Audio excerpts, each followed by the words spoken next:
बोलई महानगर नवादा के बोलई देश है।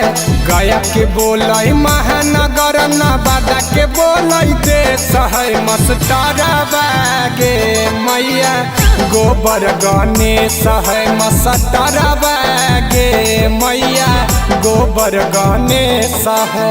तीन में दिलियै तीन से भागा तैयो बोलई शेष है। तीन में दिलियै तीन से भागा तैयो बोलई शेष है। मस्टरवा गे मैया गोबर गणेश है। मस्टरवा गे मैया गोबर गणेश है। मस्टरवा गे मैया गोबर गणेश है। मस्टरवा गे मैया गोबर गणेश है।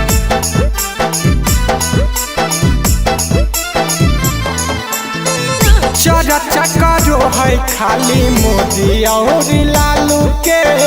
मीनिंग नहीं जानो है कई गली समय आलू के। तोरा बढ़िया तो सरकारी मास्टरवा ऐसा। चर्चा करो है खाली मोदी और लालू के। मीनिंग नहीं जानो है कई गली समय आलू के। हमरा मुकामा पैसन जरक के बोलो है परेश है। हमरा मुकामा पैसेंजर के बोलो है एक्सप्रेस है। मस्टरवा गे मैया गोबर गणेश है। मस्टरवा गे मैया गोबर गणेश है। मस्टरवा गे मैया गोबर गणेश है। मस्टरवा गे मैया गोबर गणेश है।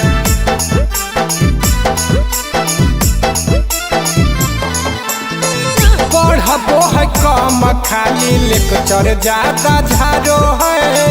बोलला पचार छेड़ी खड़ा कर के मारो है। हम नहीं जीवो पढ़े ले बड़ी मारो गुंसर। पढ़बो है कम खाली लेक्चर ज्यादा झारो है। बोलला पचार छेड़ी खड़ा कर के मारो है। राहुल जडेजा विक्की रोशन ओकरा से बेस है। राहुल जडेजा धीरज सिंह गोल्डन ओकरा से बेस है। मस्टरवा गे मैया गोबर गणेश है। मस्टरवा गे मैया गोबर गणेश है। साफा बकलो नहीं जीवो हम पढ़े लगी जो।